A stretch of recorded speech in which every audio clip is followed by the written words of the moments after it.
Faces and Places.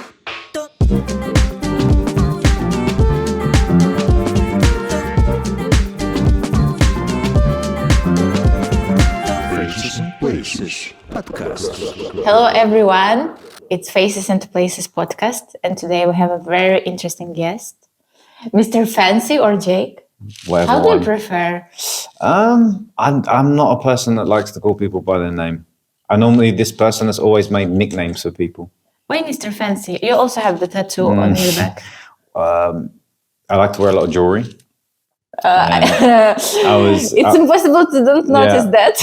And I was in a bar in Idaho in America. Me and my friends were on a road trip, like a dude's road trip through America. Like we had 11 days to do something like 11,000 kilometers. So we stopped in this bar, and I remember meeting this girl, and in her accent, she was like, wow, I've never seen so much like jewelry on somebody before. And we was talking and she was noticing more and more things. And I said, oh, well, look at my belt. And she saw my belt and she's like, wow, you're just a Mr. Fancy. And it stuck, you know? So from then it stuck. And then I thought it would be a good idea to tattoo it on my head. But I didn't realize how big the tattoo was. And when I looked at it, I think I overstepped the mark. That was the one tattoo that I said, okay, you know, you're going to be like 75, 80 years of age and you're going to have Mr. Fancy on the back of your head. Cool. That's like, do you have your favorite part of it? Like, jewelry-wise? yeah, like the rings you have on you, like, if you will choose only one jewelry, what is going to be? It would have to be this bracelet. This bracelet was given to my father on his 16th birthday by my grandma that I never met. So once I did like a spiritual reading, and apparently my guardian angel is my grandma. And so you probably can't see on the camera, but we'll do a close-up afterwards. But my buddy from Mexico inscribed it with her name and a rose. So this is something that always has to be on me all the time. I never leave it, you know? So, cool. Yeah.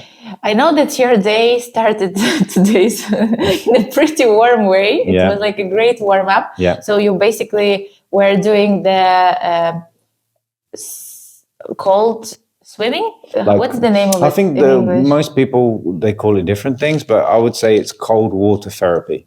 Cold water. So I think for me, it's therapy. Like by the end of the week, to go into cold water, immerse into cold water is a great way to end the week, but also start the week, you know, because the Sunday, I don't know if you had this when you was a kid, but you have your weekend and then you can't kind of sleep because you know you got school or you got your job in the morning. So the Sunday's always the sort of the mellow down, right? Yes. But I want to start the week with a bang, so I normally go do some cold water therapy. Yeah. How do you feel now? I feel energized. I think it's something that doesn't get any easier. It's always really tough. And I'll be honest with you, I hated cold water. I was one of these people that I disliked it a lot. And last year, I could probably last around 20 seconds in the water. And now we're up to around 10, 15 minutes in one go. And what started out with 2 or 3 of us is now growing into like maybe 10 friends. So it's becoming, I'm seeing benefits for people, you know, anything from anxiety, anything from depression, because, you know, in Warsaw, you got no sunlight in the winter. Yes. So you need an outlet. And I think that cold water therapy helps. A lot. Yeah. I was trying it the previous time. Yeah, we had you there. I felt great. Like the energy just went up, and yeah, I suggest people to try it. Yeah, I think it's a big release of endorphins. I think the similar thing I've had is I also started doing hot yoga about a year ago. I would never have seen me doing yoga. I was always one of these people that did a lot of physical sports. My background's boxing, football. You know, I'd play rugby when I was young. Very sort of masculine, you know, sports. And I've always thought yoga was a thing for women, which is a stupid thing because it's actually harder than any sport I've ever done. Well, You can look at it in many ways, call it a sport. You can call it like a form of meditation. But 42 degrees in a room for 90 minutes, it's difficult. Yeah, it is. I haven't tried hot yoga.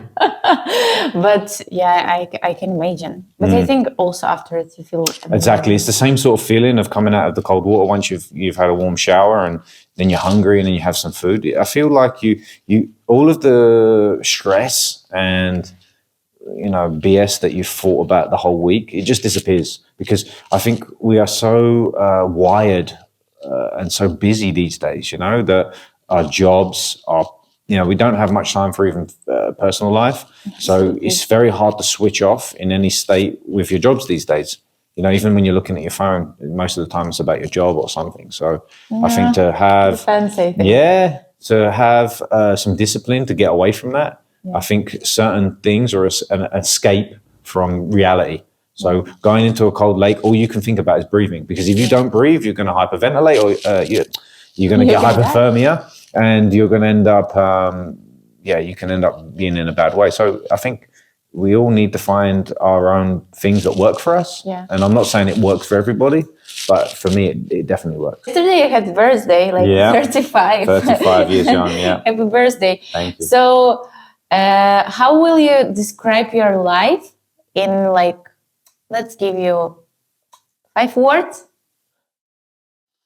I would say, for most people that know me, I am chaotic, but I would say chaotic in a controlled way, not chaotic as in causing destruction, but chaotic that I love lots of things going on at once. I'm a person that can handle probably doing 5 things at once. I feel best when I'm busy. I don't like too much time to sit around and think. I need downtime, of course, so I would say chaos. I'm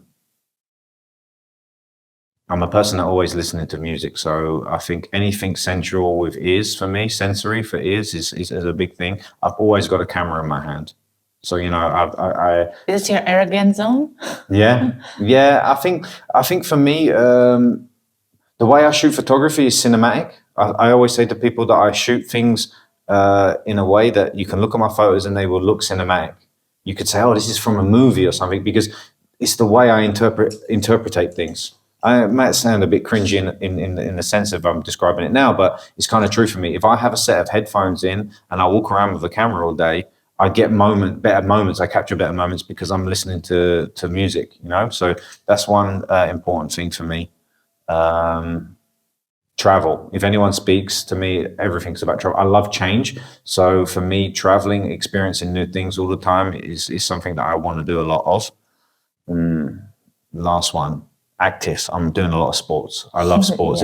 Life without sport for me would not be the same. I don't mean I have to compete at a level that is a high standard, but I think for mental health, you know, going for a run, going to the gym, training with my friends, you know, my weekends, Saturday and Sunday, I'm exercising because it's something that I need to do. I think it's kind of respect to your body as well, right? Yeah, I think people look at the gym as sort of maybe a luxury, or exercising as a luxury. I think it's a part of the daily routine that's need to be done.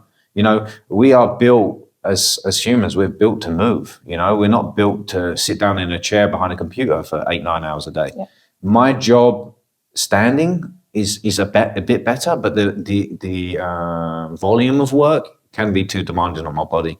But I'm glad that I do a job where I'm standing more than sitting down. And plus I'm meeting new people every day.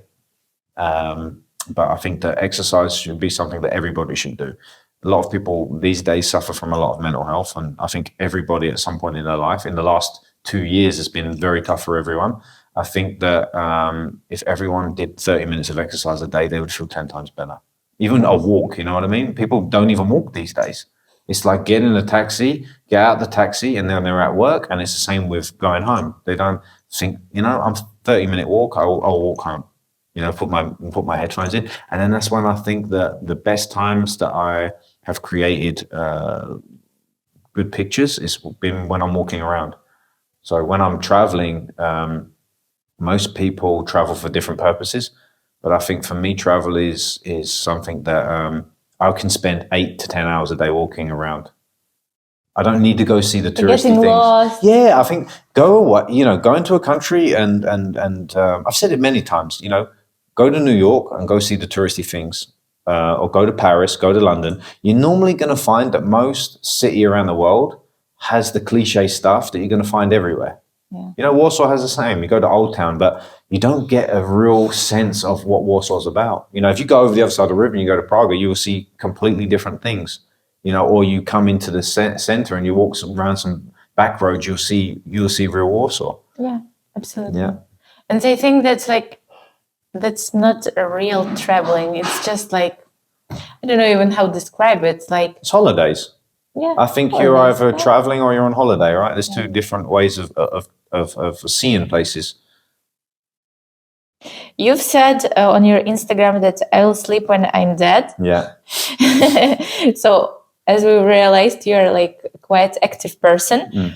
So are you trying to do in your life as much as you can? Yeah. So like that's why you have like different varieties of things you are doing. So like you are barber, you are boxer. I was, like yeah. I mean, I could teach boxing for sure. I was a personal trainer for many years, and I owned a gym for many years before I was barbering. So you could say that, yeah, in the past I've trained people.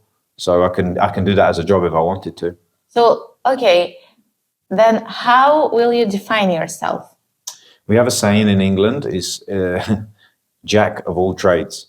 So I believe that there's no point mastering just one thing in life. Why are you going to be a guy that fixes watches all your life? Why are you going to be a guy that is a chef all your life? Why not try different things?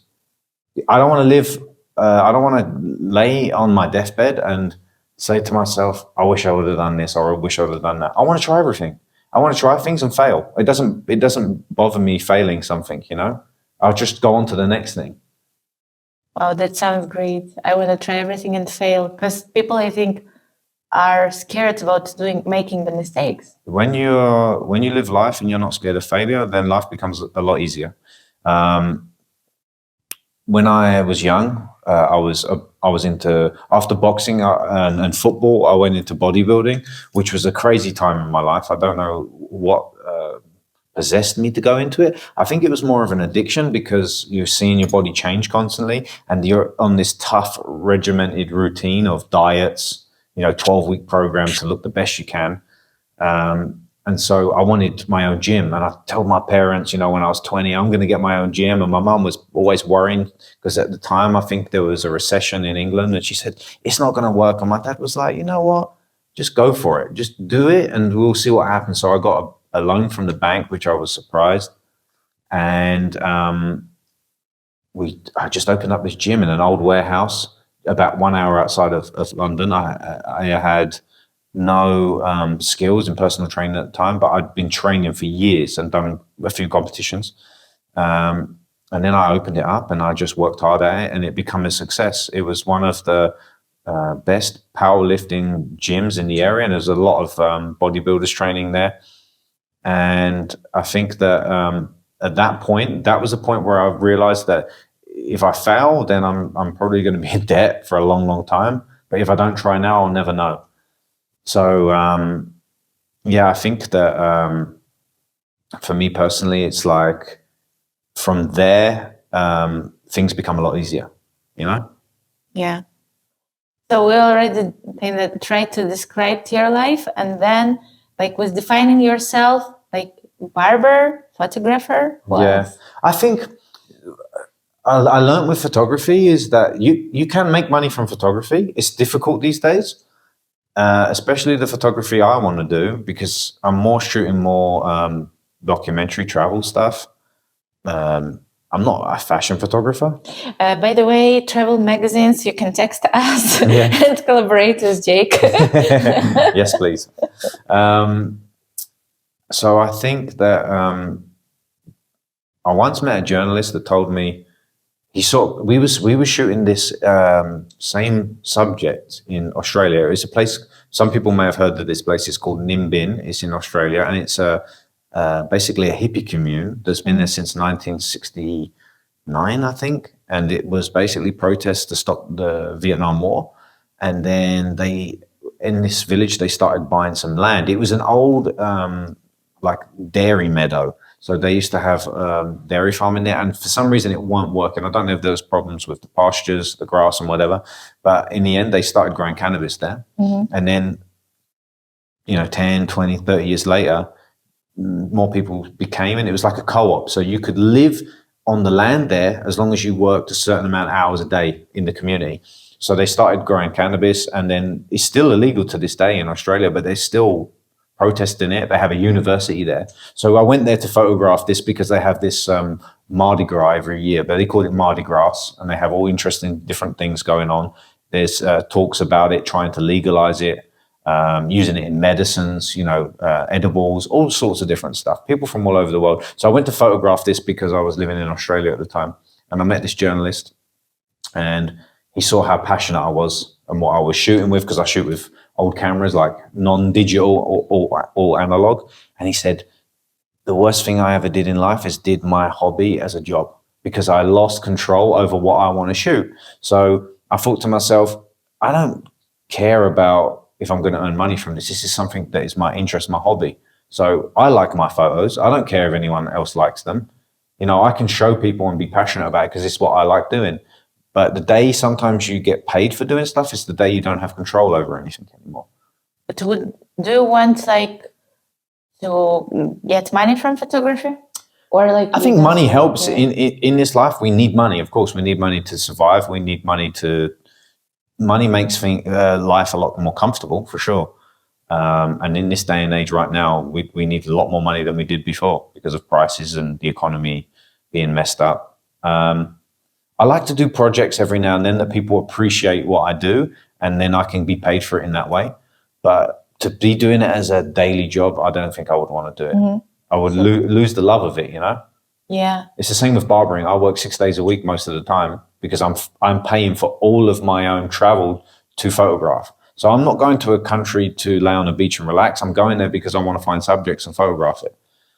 So I spend like a good half a year planning where I'm going, certain little things that I want to see along the way, and then photograph it as a subject, hoping that I'm going to find something interesting. I think that's what I've learned how documentary photographers do it. People that obviously photograph a Magnum and become a Magnum photographer, but you have to have a portfolio, a body of work to show people what you're doing. So for me, I've been funding my travels for the last 10 years doing this. But so in barbershop, do you feel that you're working here, or you enjoy working? I'm working. It is a hustle. This job is a hustle. It's not easy. After doing this now for, I think this is 11 years. 11 years ago that I started college in barbering, which was in London at the time. And so I think I've worked in average, I worked in about 10 shops in about 4 countries, I think now. So for me, I enjoy my job, but I know when I've had enough of it. I know when I'm sick of it and I need time away because your body hurts, you're using your hands all day. And your plus, eyes. yes, and it's mental.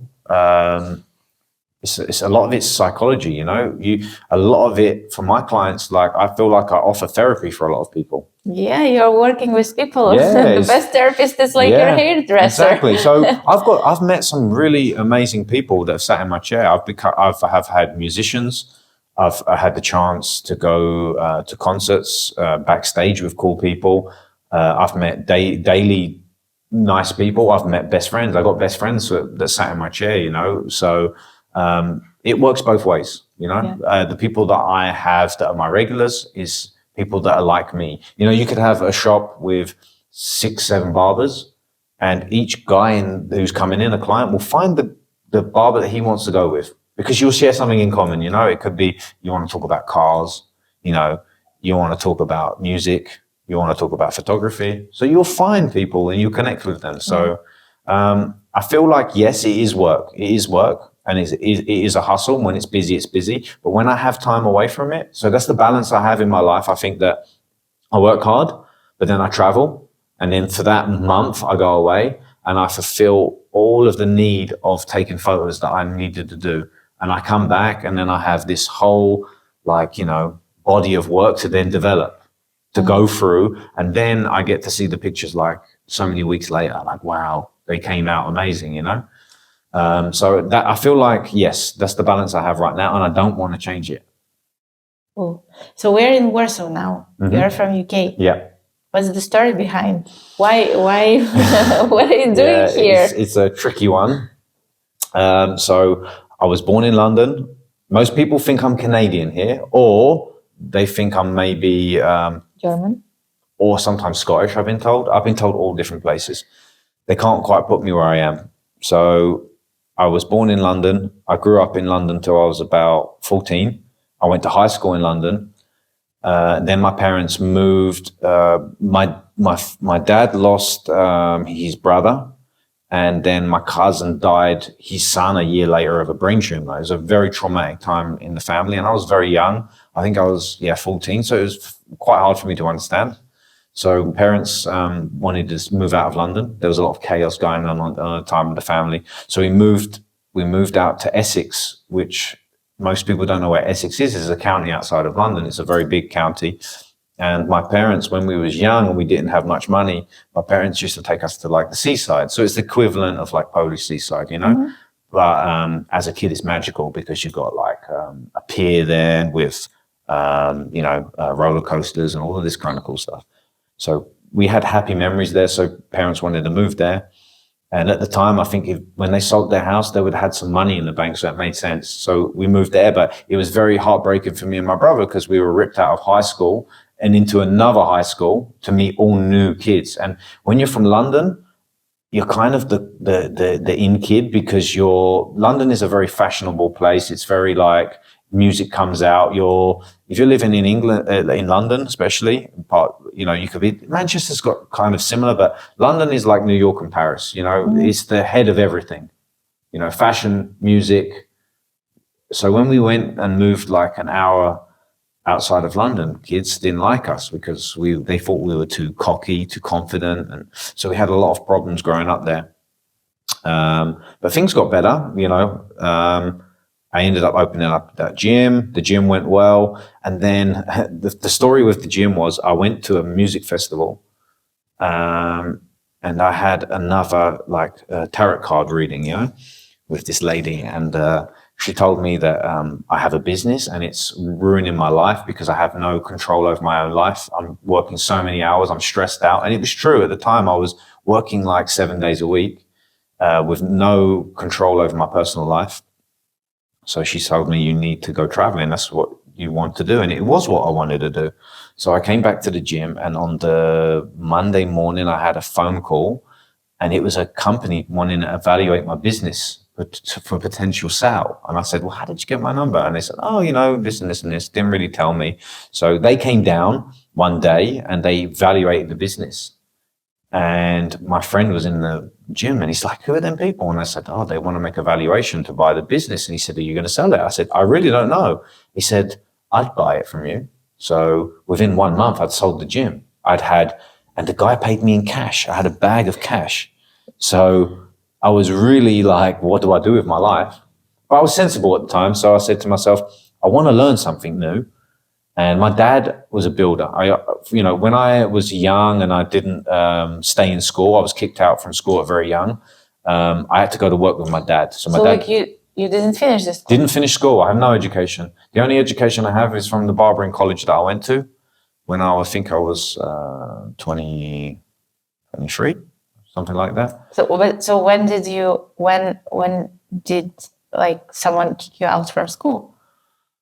Why or when? When? How old was you? I think I was about a year after I enrolled in the high school in Essex. They kicked me out. Yeah, I was very lost when I was younger because I think I had some kind of learning difficulties that they didn't know how to deal with it. I was very good at sports. They put me into all sorts of different academies for rugby, boxing, all of this kind of stuff. But I just had too much energy, I think, for them. And I was too hard to control. So my dad said, if you're not going to have an education, then you need to earn money. If you're going to live in my house. So I used to go to work every day with my dad and I hated it. I really hated it. So that's what made me want the gym. And then I thought to myself, there's no way that I want to go back to building again. So maybe I'll do something creative. And I remember I used to enjoy going to the barbershop. I used to go every couple of weeks. I enjoyed it. Go for a shave. And I didn't have a beard at the time. And then I decided to ring up this college about it, and I called them up and I said, you can enroll, we have in the next 2 weeks. I said, I'm just going to do it. So it was back to London every day and it was really long hours. It was an intense course.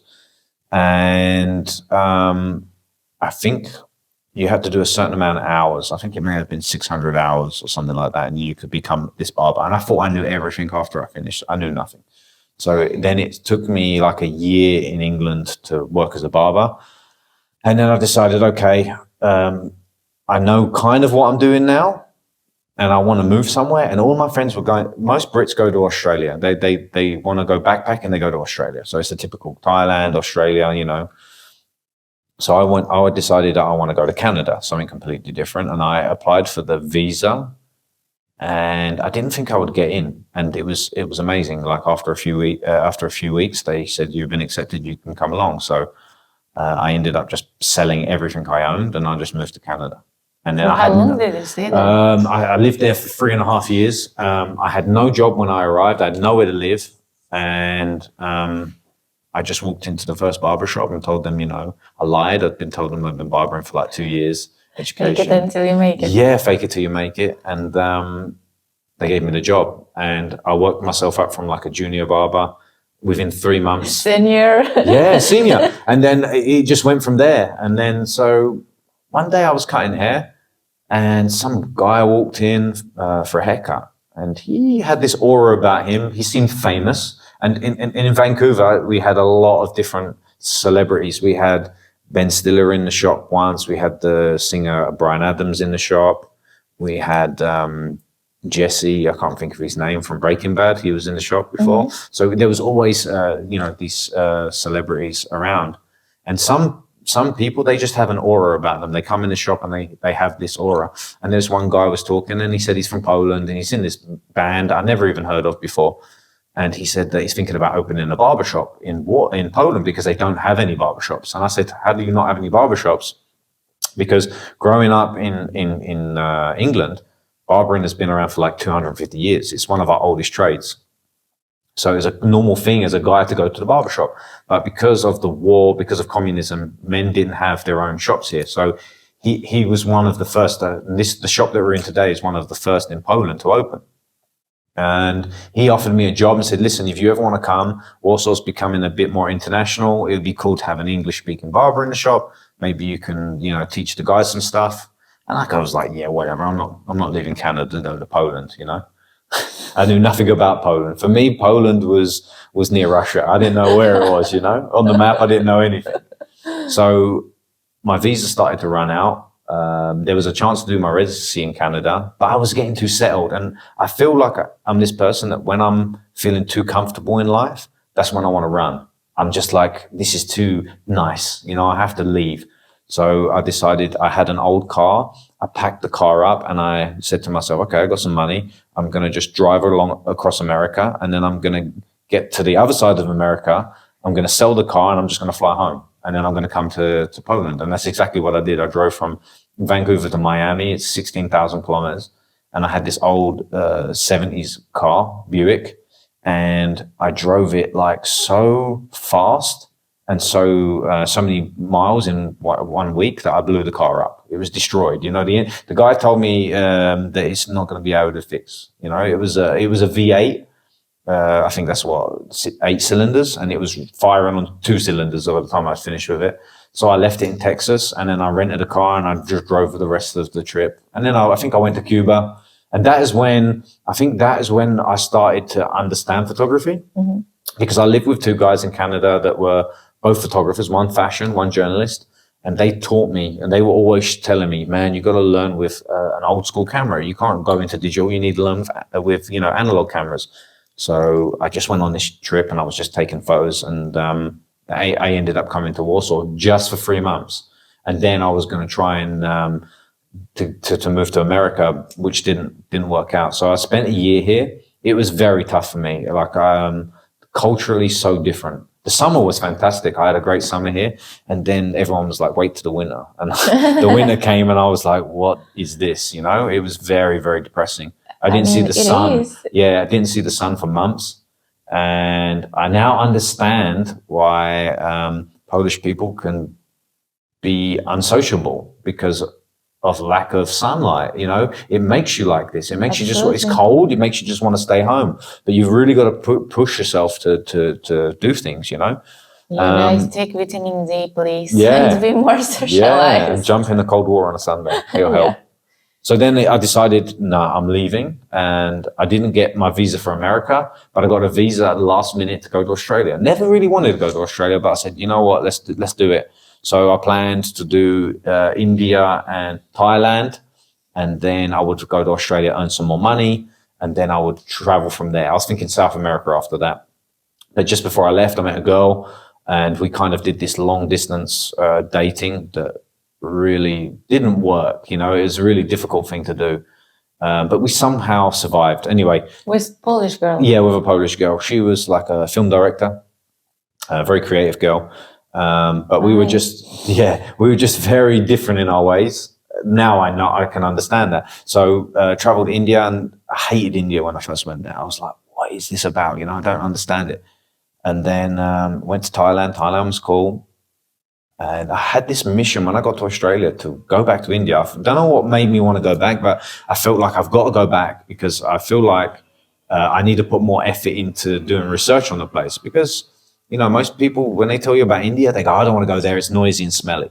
You know, that's what they say to you. Or I don't like the food. It's too spicy. It's the typical, you know, cliche things that people think about a country. But I would advise anybody in life, if you want to understand life, you need to go to India because there's so much stuff to see there. You know, if you want to see how society used to be, that's where you can go. Most people think that India is full of technology. It is to a certain degree, but most Indians that are in IT and stuff like this, they moved out of the country. They're doing this in other countries. So, you know, if you want to go to India and you want to go book a train ticket, you can't just go book a train ticket online. You have to go and stand in a queue for an hour, and everyone's pushing in. It's just chaotic. So Australia I was still a little bit mixed in my brain, like. And I remember working in four barbershops in Australia in a year because I was just quitting. I was just unhappy in myself. I didn't understand why there was so much hype around Australia. It's a beautiful country. I really enjoyed traveling it, but I felt like the society there was a bit lost. Everything was so expensive and it just felt artificial. Until I went and met Aboriginals and I went to like Nimbin, I started understanding Australia more, like the outback, as people call it, the outback. But if you go to Sydney, Melbourne, it's the same as any other city. You're going to meet toxic people. You're going to meet people that are going to want to use you because you look a certain way or whatever, right? But I think that's the specific thing of capitals, isn't it? Exactly. Everyone's trying to make it where they are. So if you look at Warsaw, I always call Warsaw the New York of Poland because everyone comes here with these dreams that they're going to become a celebrity and become famous and do all this stuff, and they're not being themselves. So in the end, they feel empty inside because they think, well, you know, I've watched things on TV and I watch all these reality shows and nothing feels the way it should. And I think that if you're going to want to see a country, you've got to travel by train, by car. You've got to do it that way because if you're just on a plane all the time, you're city to city to city and it ends up looking the same. So after leaving there, I thought, I'm going to come back to Poland. I'm going to make things work with this girl. And then I got back. I went back to India, had an amazing time in India, shot some of my best photos I ever did because I was very determined for it. And then I got back to Poland and then COVID hit. And it basically was me and this girl in an apartment for like 2 years. And it was no creativity. But what happened was there was all these protests that started happening in Poland, you know, with women's rights, abortion. And then there was like some crazy ones about, you know, anti-COVID. People didn't believe that it was real and people didn't want to wear masks. And people, I think that point in the world was very interesting because we had so many people divided by should we wear a mask or shouldn't we wear a mask, you know? Everyone felt like they were being controlled, whereas I think if we look back at the situation now, it was chaotic. It was very chaotic. I can notice that's like we use that word a lot today, chaotic. Yeah, it was, and I was there with my photo, with my camera, photographing it all, and I just felt I just need to witness this, you know. So ended up buying a camper van in the lockdown because I was so wanting to travel, and I ended up buying this old 1980s Mercedes camper, and I have fond memories of camper vans because growing up as a kid, again, my parents didn't have much money when we were young, so instead of going to Spain or whatever, whereas most Brits did, we just jumped in a caravan or a camper van and we drove around England, and that was basically my childhood, you know. It's amazing. Yeah. That's so the real life. yeah, and like I know people in other countries had it worse off, and England's a rich country, and it might sound like, oh, you was poor, but you had a camper van or whatever, but still at the same time you still have levels of middle class, upper class, or whatever, right? So when your kids in school are like, well, I'm going to Spain, I'm like, well, I'm going to Southend or somewhere like this, but still we created good holidays. My dad was always a creative guy, and making fun out of nothing. And so when I bought this camper van, we ended up doing something like, I think, 17 countries in the lockdown. Yeah, there was them 2 big lockdowns. So that was 2 months of travel. And I just photographed the whole of Europe. And at the time, I didn't realize what I was doing, but I was photographing an empty Europe, because whenever you went to any of these main cities, they were just empty. Empty Europe sounds like a name for the exhibition. Yes, exactly. I think that the emptiness was quite haunting. You would go to certain places, and you would, like, we went to Venice, and the guys that what are these boats called? I can't remember what these, like the canal boats that they have. There was no one to ride on them. So I'm there with 2 dogs and a camper van, and we're just seeing all of this. It was pretty surreal. If we would say, like, what's your favorite part? Like, what advantages and disadvantages you see in Warsaw for you as for foreigner? I think when I first came here, I always felt people were just always unhappy. I didn't understand. You can go to London, you can find unhappy people. You can find unhappy people anywhere, but people look unhappy here. People look like they're carrying a lot on their shoulders. Yes, there is a history with war, there's a history with communism, but this doesn't exist anymore. This is a European city. This is now very European. There's so many, like yesterday, I'm sitting around the table with 16 people. Every single person's a different nationality. Yesterday we had Polish, English, we had Blue's from New York.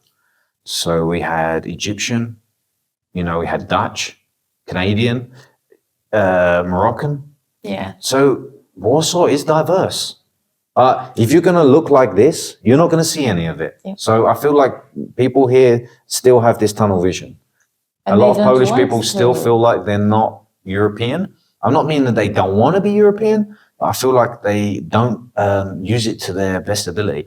But now I'm seeing my clients. I've got a few clients that come back once every month, 2 months. They're living in Switzerland, they're living in Portugal. Because being a digital nomad, like most of my clients are now, they can go off. They can go surf in Portugal for a month, 2 months, you know what I mean? And then come back. And that's how I find that the way to survive Polish winter is to have a winter holiday. Bali, yeah. A lot of people went there.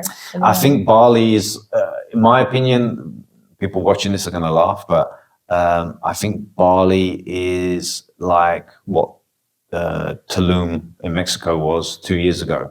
It's a trendy place, and it's constantly on your Instagram feed of this Bali thing. And I hate to say it, but there's people out there that are going there, and it's artificial. It's becoming artificial. Like, if you want to, in my opinion, if you want to see something real, go to countries right now that need tourism. Yeah, Bali doesn't need so much tourism. Go to Africa. This is going to be your last chance to go there. Go and see the wildlife before it becomes extinct, because that's what we're doing to the world. You're not going to be able to go and see some of these animals anymore. You're not going to be able to witness these tribes living there, because give it another 10 years, it's going to be over. Also, from your Instagram, badass motherfucker with feelings. So, badass motherfucker with feelings. I was going with feelings. You look, I think for some people, you look kind of brutal. But I think I kind of like that. I kind of like people to judge. But it's not like that. If we will go deeper into your heart. I think at the end of the day, you can still be a strong personality, but with feelings. Feelings are normal. Feelings are about being strong, having a strong personality. I think what I learned as you get older is, let's take a typical tough guy. You'll find that a tough guy is probably more emotional than anyone. He's very weak because he's putting on so much front and armor to distract you from it. And I think being honest is the best way to be.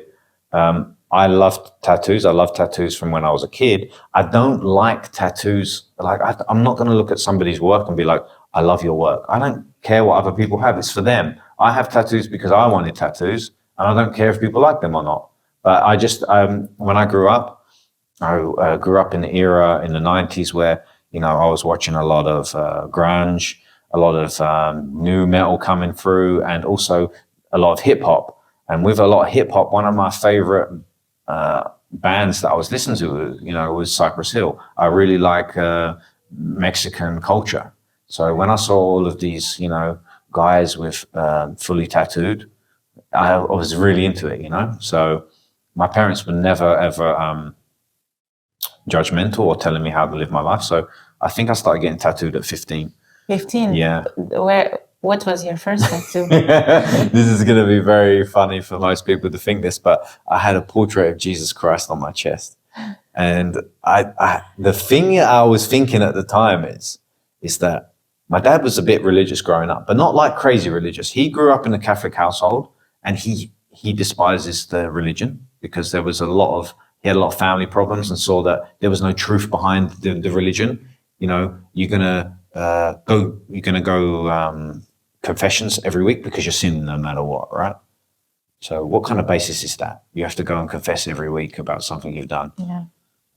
So he brought us up with, we were never christened, nothing like that. But when my dad was going through one of his crazy times when we were young, because my dad's been through some crazy times, he took us to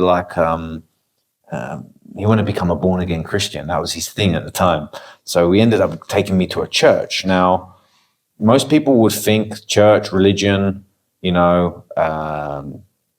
very weird people because, in Poland, they have a problem with the church big time here. It's controlling a lot of things. But I went to a black gospel church. So imagine as a 7, 8-year-old kid, my dad's like, we're going to church. And I'm like, why are we going to church? We've never been to church before. And I get there and it's like beautiful music. It's all about singing. It's all about the pastor there, like the priest there was basically just talking like really positive stuff, day-to-day stuff. He was talking about stuff from the Bible, but he was putting it into modern day practice, just to talk about being a good person. He was talking about karma. So when I walked out of there, I feel good. I don't feel like I've been told I have to do this or do that. I just feel uplifted. So I can see the aspects of religion to be, to a certain extent, good in some ways, but I can also see that extremism is bad as well. I think we can learn a lot from the past. Yeah, exactly. So I thought to myself, if I get a portrait of Jesus Christ, my dad is not going to be mad at me. That was the thinking at the time. I still have this tattoo. It's been reworked. Yeah. But I'm not mad at it. I like it. I don't care. I think in my perception, I think maybe Jesus Christ was quite an okay dude.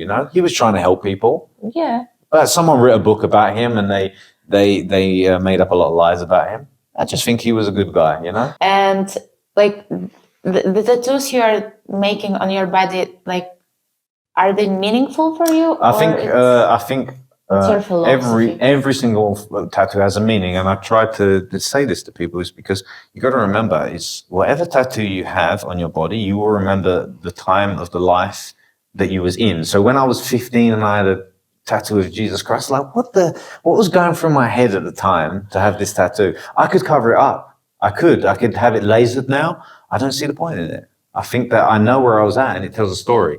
I can say where I was, who did the tattoo, because I'm a visual person. I can understand when it was done and why I had it done. So I don't cover any of my old stuff up. I have it remade sometimes when it's old. But yeah, every tattoo has a meaning in some way. So let's come to your favorite topic is annual time rest. Yeah. Why did you choose it? And also I would like to connect that topic with traveling. Okay. What was your favorite destination? I'd have to probably say India. I've spoke about India a lot already, but I think India for me was the best. If you want to go somewhere and survive on next to nothing, I'm this kind of person that I'm all about budget when I travel. I'm not a high roller. I'm not staying in plush hotels. I'm not into hotel of pool. I can be. I can be for a couple of days somewhere, but if I'm with my cameras, I'm backpacking. Like I've got my rucksack and my camera bag, and I got a pair of probably, sandals on, and I'm gone. I just want to wear shorts, sandals, t-shirt, and I just want to be anywhere. So India really suited me because they've got really good train system there.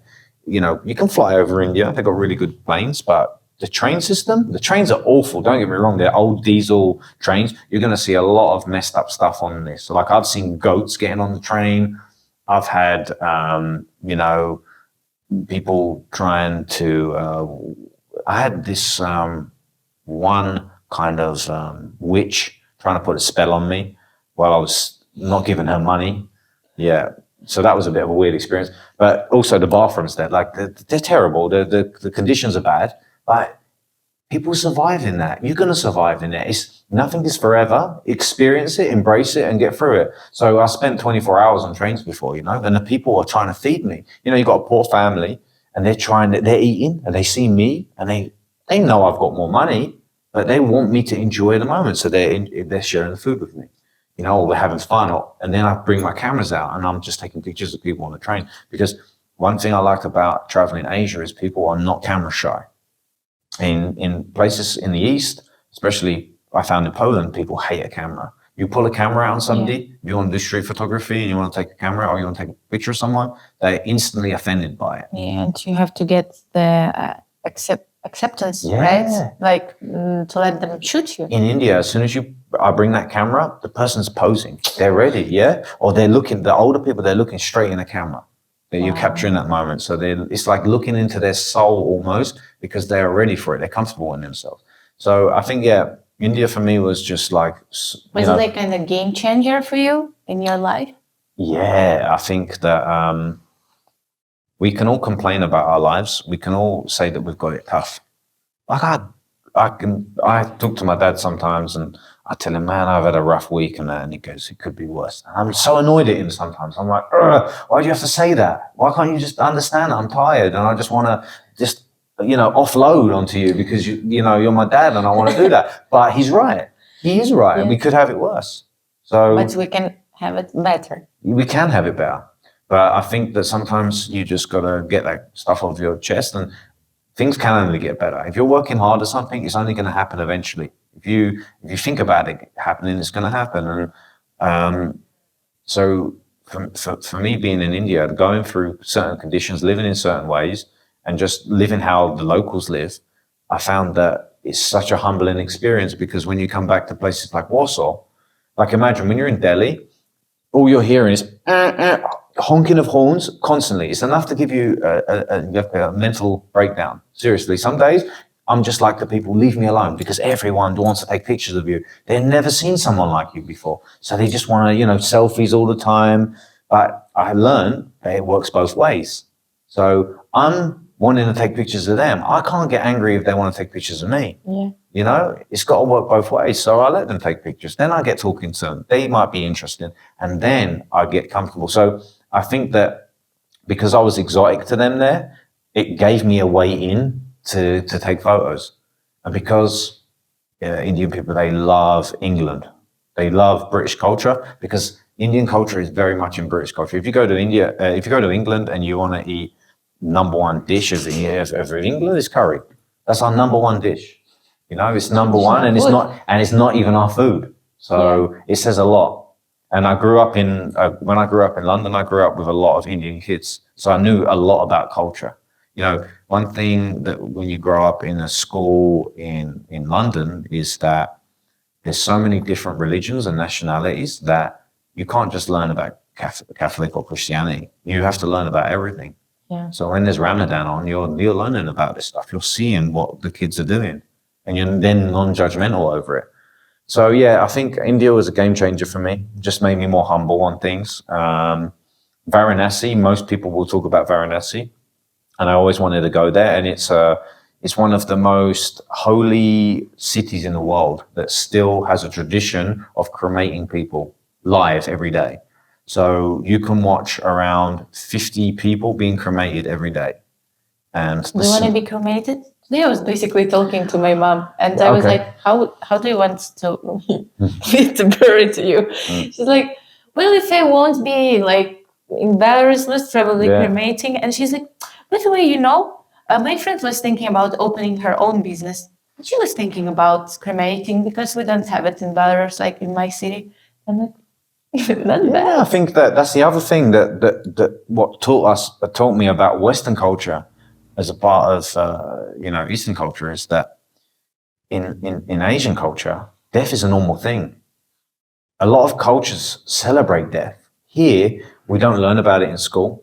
It's such a taboo. You can't talk about death. People are very emotional about it, whereas we need to celebrate it. So when I went to Varanasi, I remember meeting a guy that was like meditating peacefully along the Ghat, which is the river Ganges. So you got to imagine people are brushing their teeth in this river that dead bodies are coming past. This is the most full of bacteria. Because people washing this. It's holy water for them. And this guy was meditating. Anyway, I took some pictures of him, and he looked peaceful. And I said, "Oh, mate, how's your day?" And was talking. And he said, "Oh, I'm waiting to die." And I was like, "What do you mean?" He's like, "I've got about 2 days to live. And I'm in the holy place where I want to be cremated, and I've made my way here. So as soon as I die, someone will pick my body up, they'll wrap me up, they'll put the special oils on me, and then they'll put me on the fire." And then I stayed there for that extra 3 days. So one of the bodies that I was probably photographing at the time was probably him, and he was absolutely okay with it. So, and there's a tradition there that when you're mourning somebody, so let's say someone dies in your family and you go there, this is including women, you have to shave all of your hair off. So the woman is shaving the hair, the man, the child. So they have the barbers there. So me being a barber, I'm fascinated. I'm taking pictures of this, and they are with the straight razor, and they are shaving the heads. So you see it there. Yeah, it's like a rebirth, Yeah. But very interesting place. And I think that was the one place that was the turning point for me. I was like, wow, okay, this is reality. And I think that's what people need to be exposed more to, the truth. Because we can't sugarcoat everything. That's why life is important to travel, to see things, to experience new things, because like I said, you're going to work a job, get a car that you want, a house, the perfect husband or wife, and that's your life. It's boring. It's really boring. It's cliche. You got to get out there and see different things. I mean, it also can be a part of it, but it's Exactly. important to be Exactly. open. You can share that travel with somebody, of course. I said this to loads of people. I've traveled the world by myself probably 90% of that time. I'm lucky in a lot of ways that I can photograph the way I can, because I can show people them experiences, but still experiencing it with somebody else makes it complete. You know what I mean? Life is only real when you experience it with somebody, right? So I can really see that. But most people don't want to travel with me because all day, every day, I have a camera in my hand. You can just we can just mention your future, like your next destination for traveling. So I'm hoping it's going to be Africa. I've been planning this now for this year. Last year was Kazakhstan, Jamaica, Sri Lanka. They were all quite random trips. And to be honest, they weren't all good. There was a lot. This is the other thing with travel. Do not be disappointed if there's bad moments in your travel. It's part of traveling. You can't expect everything to be magical and beautiful. Like when I speak to people and they go to India and they say, it's such a magical place. I'm like, come on. Like there's days where you've had enough. You've had enough of being like perceived as a wallet. People think that you've got money all the time because you're from the Western world. Oh, give me like, to a certain point, you're like, come on now, man. I'm on a budget here too. I can't, if I gave out money to everybody, I'd be poor as well. So it's like, you're going to have bad moments, but you've got to embrace the bad moments because the next day will be a better one. I've the amount of hours I've waited around, I've had flights cancelled. In Thailand, I nearly died. I got dengue fever. I was really sick. Things don't always go to plan. Yeah, and you just got to embrace everything. So, yeah, I think that travel can all be like a roller coaster. You don't know what to expect, and you can't plan too much. You'll be disappointed. Like people tell me, I'm going to go to Thailand. I'm going to see this temple. I'm going to see that temple. I'm going to do this. I'm going to say, listen, everything on Google Images looks amazing because guess what? It's all edited. It's all edited, taken on the best day with the best sunlight. You know what I mean? And so you're going to be a little bit disappointed when you go to some of these places. No expectations, no disappointment. There you go. So just have a basic plan. So I've been basically planning where I want to go in Africa. I want to go to Kenya, Ethiopia, Tanzania, because I've got friends that are going to be there. Ethiopia is a bit touch and go, but they're going, so they say it's safe. They're from Kenya, so they should know.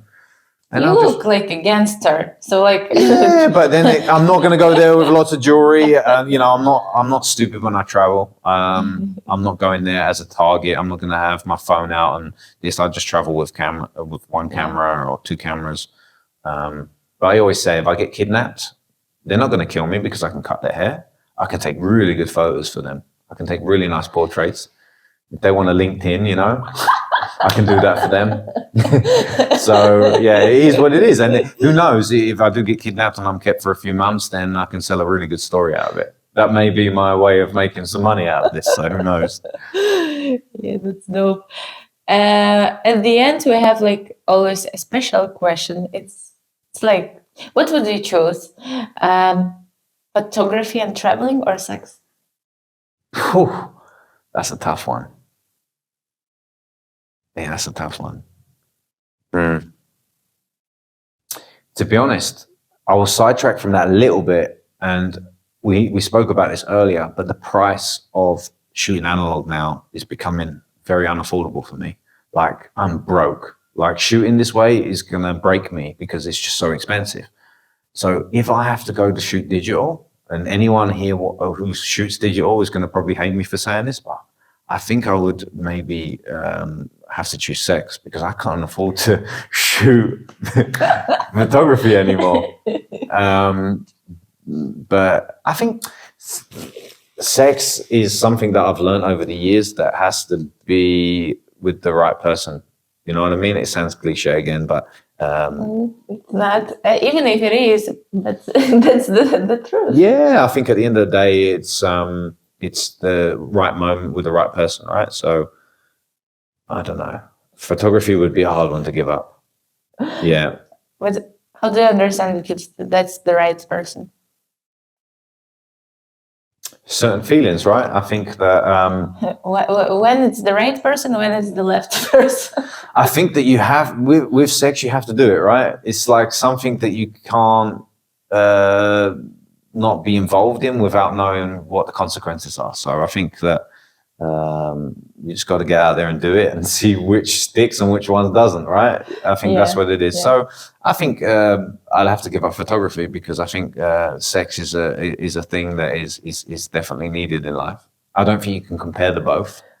Yeah, they give different feelings, but yeah, it's a bad one, right? It's like someone telling you, the worst one that some people say to me is, what would you rather, to lose your vision or your hearing?